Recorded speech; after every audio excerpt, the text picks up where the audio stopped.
Can you make a higher score if you take the test outside of China? This is a hard one. This is a hard question.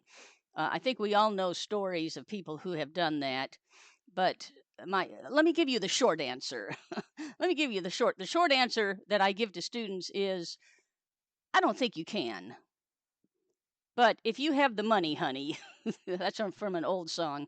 If you have the money, go abroad, go somewhere else, and take the test. Spend a nice weekend there, eat some good food, go to a museum or whatever you like to do, and take the test. See what happens. Um, in my opinion, the people who say that uh, some of the people who say that you can go abroad and make a higher score are the people selling you packages to go abroad. Um, of course, this isn't always true. You might hear it from a friend who did it. Now, I was an examiner in China about 10 years ago. I was not told to give lower scores. People say, oh, the scores are lower in China. Maybe they want you to fail the test.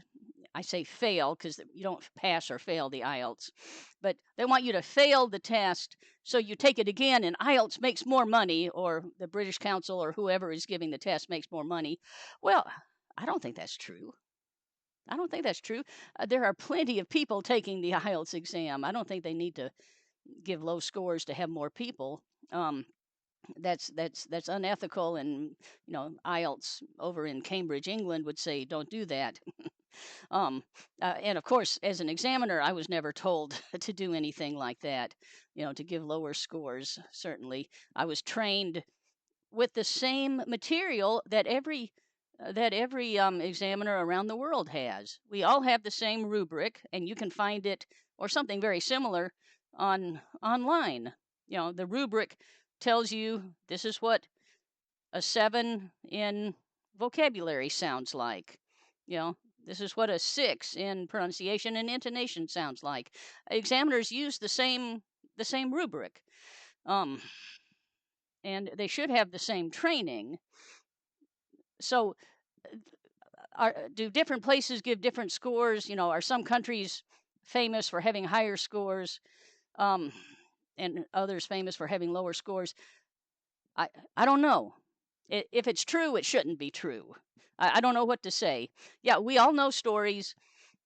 I can't say we all know. Many of us know. Many of us know stories of someone who took the test in China and made a 6.5, and a week later went somewhere else and made a 7. That actually happened to one of my students last month. She went to Vietnam. She said the difference was she took the test in China, in Shanghai, uh, video test. But when she went to Vietnam, it was a person to person test and she felt more relaxed. Is that the difference? She felt more relaxed, or do they give higher scores in Vietnam? I don't know. They shouldn't give higher scores, or China shouldn't give lower scores. But and also sometimes when people say my friend went somewhere else and made a higher score, I ask, well, when did he take the previous test? Oh, 3 months ago. 3 months ago he made a 6.5 and he went to Malaysia or Korea or wherever, anywhere, and made a 7. Okay, 3 months ago. Don't you think he improved during that time? So it's hard to answer this question. Can you make a higher score if you go to another country, or if you cross the border and take the test in Hong Kong or Macau? Um, I don't know. I don't know that there's any data or data or data. I think there are three ways to say that word. I usually say data. I don't think there's any data to back up that. Um, Not that I know of.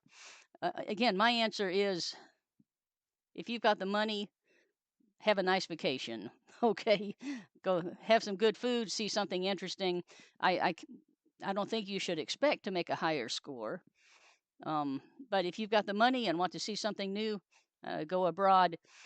But otherwise, I would say save your money, take the test in China, and spend your extra money on having more lessons. Usually, people need more lessons to improve their to improve their grammar and pronunciation. Okay, so that's my answer to, can you make a higher score if you leave the country?